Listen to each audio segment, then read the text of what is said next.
tous les bateaux sont conçus pour pouvoir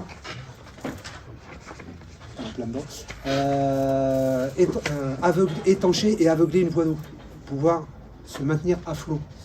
Donc, il y a des moyens, bien évidemment, il y a des pompes pour assécher. Dans la construction, on a pris en compte justement le phénomène voie d'eau et on s'est dit qu'un bateau, normalement, doit pouvoir flotter avec 3 compartiments inondés. Donc, circuit général d'assèchement, circuit d'aspiration directe, on peut aussi avoir des pompes secondaires.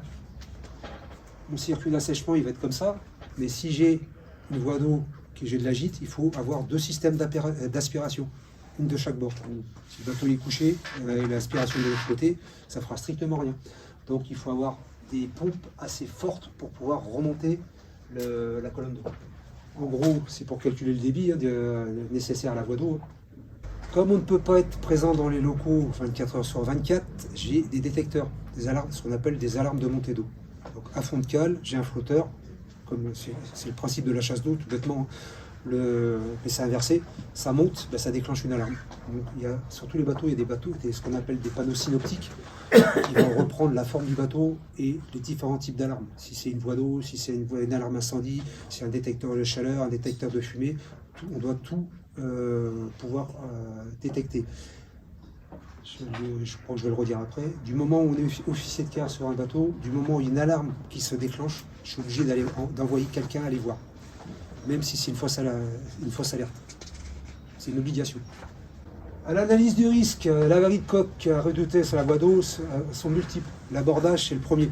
Ça paraît le plus logique. L'échouement, le ragage. Alors l'échouement, c'est quand je vais me poser sur le fond, c'est involontaire. Le ragage, c'est quand je touche le fond et je continue à avancer.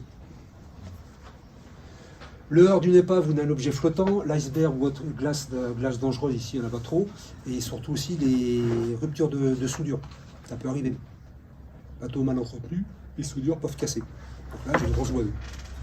Mesures préventives à la construction, c'est limiter l'envahissement cloison étanche, interdire l'envahissement bordée étanche. Donc attention, une voie d'eau aussi, on peut considérer qu'on a une voie d'eau si on a un carreau de passerelle, un hublot qui éclate, un panneau de cale qui s'envole, ou une porte étanche mal fermée. Le compartimentage, donc sur un bateau, la principale cloison étanche, la seule cloison étanche, c'est la cloison d'abordage. Celle qui est à l'avant du navire, qui va permettre d'encaisser et d'absorber un choc. Donc ça va déformer le bateau, mais normalement, ça ne va pas mettre sa stabilité ni sa flottabilité en jeu. Un bateau, je suis obligé de faire passer des tuyaux dedans. Donc il faut prévoir ça pour que mes compartiments restent intègres. Donc on va mettre ce qu'on appelle des presse-étoues. Donc je vais passer mon tuyau et je vais étancher le passage du tuyau. Ventilation c'est pareil, les câbles électriques c'est pareil, enfin, tout ça il faut y penser. Le dalotage, donc premier truc c'est l'évacuation des eaux. Donc le dalotage on va reprendre comme une maison, c'est une gouttière. Donc les eaux de pluie pour que ça sorte. Et l'évacuation directe ou indirecte, c'est ce qu'on appelle les sabords, c'est les plus grosses ouvertures. Donc on a plusieurs moyens de combattre les voies d'eau. Le plus connu, le plus utilisé sur les grosses voies d'eau, c'est le bâtard d'eau. Bâtard d'eau, je vais me servir des membrures. Vous avez tous fait de la construction, je sais qui c'est qui vous l'a fait, donc je sais que vous savez ce que c'est que les membrures. Donc j'enquille des planches à hauteur et je coule du ciment prompt dedans. Et je laisse prendre. Ou des produits chimiques. Maintenant, on met beaucoup de produits chimiques. En gros, c'est ça. Le but, c'est pas de boucher la voie d'eau, c'est de l'aveugler. C'est de limiter l'envahissement. Souvent, on peut pas le rendre 100% étanche. Il y a que 2 ou 3 appareils qui peuvent le rendre étanche. Le paillet Makarov, c'est un Russe qui l'a inventé. C'est une toile, un prélat, ce qu'on appelle un prélat dans le maritime, qu'on va laisser glisser le long de la brèche. Avec la pression, ça va se coller sur la brèche. C'est ça. Donc j'essaye de lester ma toile et je la laisse descendre à la hauteur de la brèche.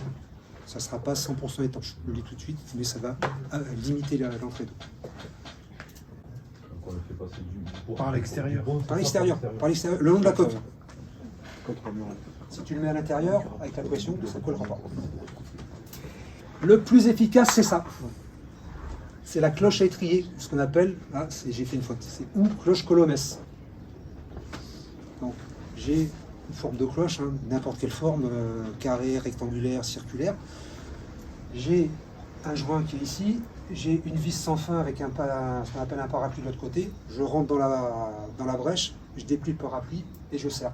Ici, j'ai un petit robinet, je laisse ouvert, et je serre jusqu'à temps que les deux trucs soient, enfin les deux joints soient au contact de la coque. Je ferme mon robinet et c'est étanche. Sûr, c'est des trous comme ça, la cloche elle est énorme. On peut pas la mettre en place. Déjà des trous comme ça, le bateau il est parti en place. On peut aussi avoir, dans le même style que le paillet Makarov, je vais y arriver, une plaque obturatrice. Donc je la laisse descendre le long de la coque. Là je peux mettre un peu de joint aussi. Je la mets à disposition et avec un ridoir, je le pop et puis ça devient étanche. Aussi le même style, un cercle coupé en deux, je le rentre dedans, je le déplie et je le colle. Le plus connu, la pinoche, un petit bateau, c'est ce qu'on trouve plus généralement. Hein. Donc, pour une pinoche, il faut un marteau ou un maillet.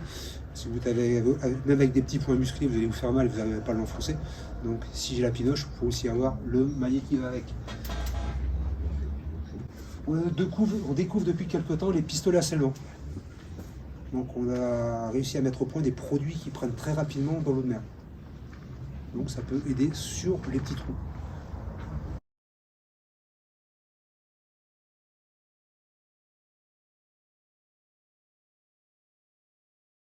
Donc la détection, en détection, on a des détecteurs de fumée, des détecteurs de chaleur et des détecteurs de flamme. En fonction du local que je vais protéger, je vais prendre le détecteur adapté. Donc c'est pareil, je reprends tout à l'heure. Tout ça, ça arrive sur un panneau synoptique qui va me donner l'endroit dans lequel le détecteur s'est déclenché. Panneau synoptique, ça ressemble à ça. Donc, j'ai mon panneau, enfin celui-là il n'est pas élaboré normalement, donc ils font la forme du bateau, la forme exacte du bateau, et, ils vont prendre tous les trucs. Quand j'ai une alarme, avant de la quitter, je vais aller la vérifier, je vais la faire, ah ça y est je suis parti à bégayer, je vais la faire vérifier par quelqu'un. Comme la veille est obligatoire, je ne peux pas quitter mon poste. Donc souvent la veille on est deux. Moyen de lutte, donc pompe incendie, soit une pompe attelée, soit une pompe indépendante. Un collecteur incendie, donc il va alimenter tout le bord à chaque passage de cloison. Des bouches d'incendie, donc c'est ça qui va alimenter le truc. Disposition, donc en principe on en a toujours une sur bâbord, une sur tribord, à chaque passage de cloison. Les extincteurs, donc passerelle, locovis, type A, B, C ou CO2, en fonction du local, je ne mettrai pas un extincteur à poudre à côté d'une armoire électrique. En gros, c'est ça qu'il faut retenir. Donc, je vais mettre du CO2 ni un extincteur à eau, je vais privilégier le CO2. Sur un bateau, on a des moyens d'extinction fixes, donc par gaz inerte, le fameux CO2 que tout le monde connaît. C'est le plus connu, le moins cher, mais le plus dangereux, il est mortel. Des gaz inhibiteurs très rapides sur la rupture de la molécule, des eaux diffusées sous pression, donc le plus connu c'est les systèmes sprinkler, c'est branché sur le service d'eau, pression d'eau. Maintenant ils sont aperçus que les sprinklers, ce qu'on appelle les déluges, donc tant que c'est parti, tant qu'il y a de l'eau ça coule, et c'est pas bon pour la stabilité d'un navire. Donc on a mis des trucs sous pression, on arrive à avoir des diffuseurs à 70 bars jusqu'à 70 et 100 bars. Donc avec très peu d'eau, avec 1 litre d'eau, on arrive à éteindre un feu. Et la mousse à haut foisonnement. Sur les bateaux, c'est plutôt du haut foisonnement. Industrie pétrolière, on va utiliser le bas foisonnement. Elle est plus collante et on peut la projeter beaucoup plus loin. Là sur un bateau, l'intérêt c'est de remplir un local très rapidement. Il faut à peu près, avec du haut foisonnement, il faut à peu près 2 minutes 30 pour remplir 1600 mètres cubes. Sur un bateau, on peut trouver 3 types d'extincteurs. Extincteur à eau, extincteur à poudre, extincteur à CO2. Un extincteur, c'est un appareil de première intervention. On va l'utiliser à la découverte du sinistre. À chaque extincteur a une portée maximum. Le plus commun, l'extincteur à eau. Durée d'utilisation 50 secondes. Donc, à utiliser au début d'un incendie.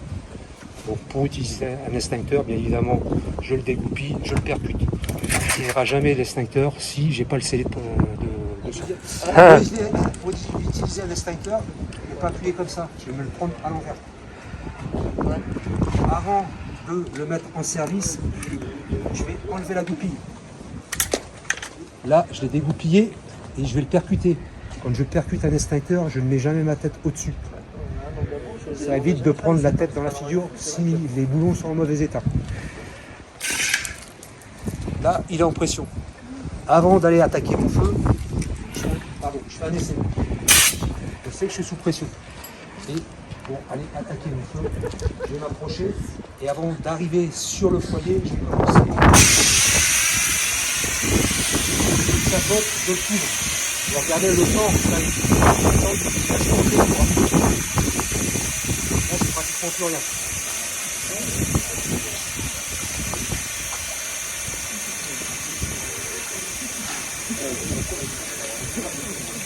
Donc, quand on dit que c'est un appareil de première intervention, c'est vraiment un appareil de première intervention. L'extincteur à poudre, 6 kg de poudre, très efficace de loin. Gros inconvénient, une perte de visibilité assez rapide. Deuxième gros inconvénient, très difficile à nettoyer et très corrosif sur les appareils électriques. Troisième type d'extincteur, l'extincteur à CO2, on va dire que des avantages, hormis le fait de respirer. Aucun résidu, très efficace. Gros inconvénient, il faut s'approcher très près pour pouvoir avoir toute l'utilisation. Comment on les distingue, ces trois types d'extincteurs? Pour les distinguer, on a les goupilles, les couleurs des goupilles, bleu pour l'eau, jaune pour la poudre et une goupille grise pour le CO2. Deuxième technique pour les reconnaître, un extincteur à eau a une forme de douchette, l'extincteur à poudre n'a rien, et sur l'extincteur à CO2 j'aurai un trombone. Même punition, même motif, j'ai mon scellé, je suis armé.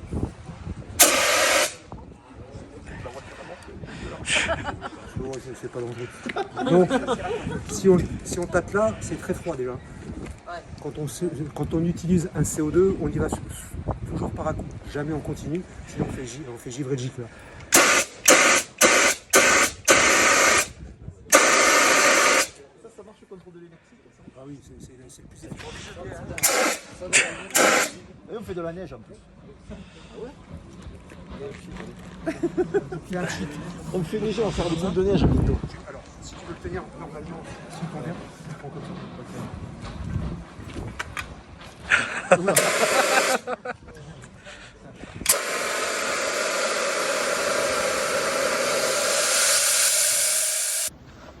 Équipement de pompier sur un bateau, bah, on aura ça. Hein.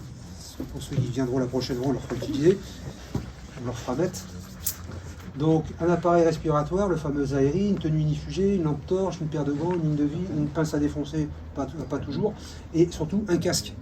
Donc, on s'est aperçu que sur la nouvelle structure qu'on a mis au point, le casque il est bien utile, parce qu'ils sont tous ressortis avec des pètes au casque, c'est qu'à de le dire.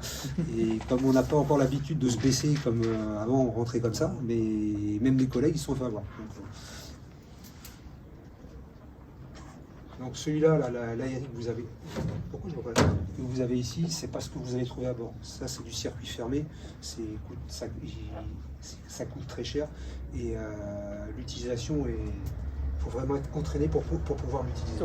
Donc ici, nous avons un équipement de pompiers lourds pour intervenir à bord des bateaux, qui est constitué d'une tenue unifugée, une paire de gants, d'un ceinturon, pour protéger la tête des intervenants, on a un casque, pour éviter les coups de tête dans les tuyaux.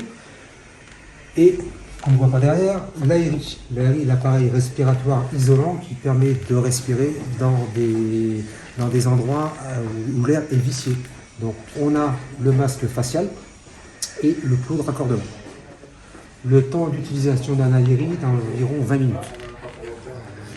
La bouteille qui est ici, qui est fixée dans le dos, robinetterie vers le bas, contient 1800 litres d'air gonflé à 300 bars. Allez, vas-y. Reste dehors, voilà, reste là. C'est bon, prends l'avance, ça sert à rien. Je suis marin-pompier de la flotte, embarqué à bord d'un navire de guerre de la marine. En ce qui concerne tout ce qui est technique de lutte contre l'incendie, on sera chef du groupe d'attaque. C'est nous qui dirigerons l'extinction du feu. On aura aussi la responsabilité du personnel qui sera derrière nous, donc les servants de manche et les servants de lance. On les guidera dans la phase d'extinction. Donc on s'occupe de la formation de nos collègues à bord. Comment lutter contre un sinistre. Au cours des manœuvres hélicoptères sur le pont d'envol, notre rôle à nous, c'est d'assurer donc les démarrages, les pleins. C'est nous qui procéderons à l'extinction d'un sinistre sur l'hélicoptère et au sauvetage du personnel embarqué. Oui, à l'extérieur, les gens sont surpris de mon métier. Quand on leur explique, ils se disent « Waouh, c'est une femme, personnel féminin, embarqué ». Dans tous les cas, c'est sur nous que repose un peu la sécurité du bâtiment.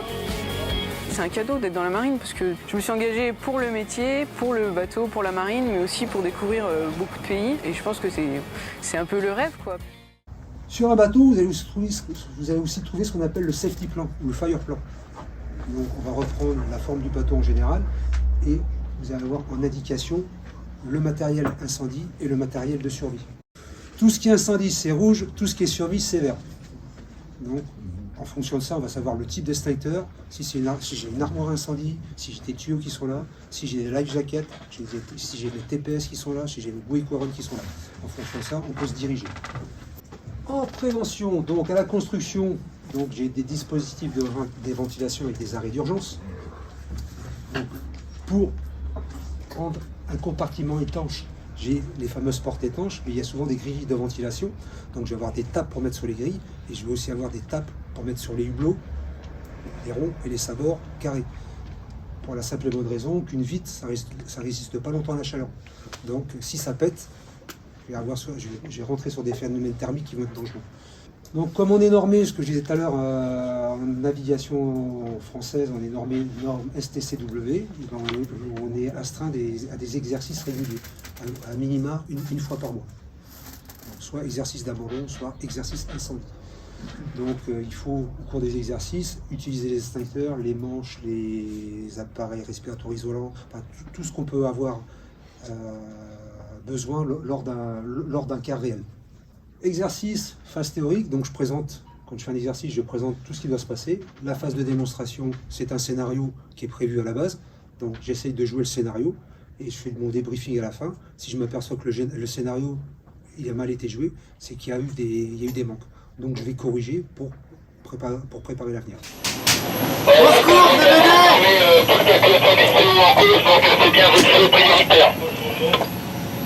Y'a quelqu'un qui a parlé là? Hein? Moi je suis pas mort, c'est elle. Qui c'est qui est là? Allez viens. DDI. Là je suis à la limite d'exhumer là, j'ai réussi à sauver un pompier lourd qui m'a l'air d'être blessé. Allez, vous me le mettez sur le côté les gars. Donc t'as réussi à récupérer un pompier lourd et tu as récupéré un blessé. Ouais, j'ai récupéré le quartier maître pompier qui est blessé. Je l'évacue et j'ai un pompier lourd là pour faire l'intervention. Ouais, vas-y. Allez, vas-y. Attaque. Allez, tout de suite, on y va. On va tout seul.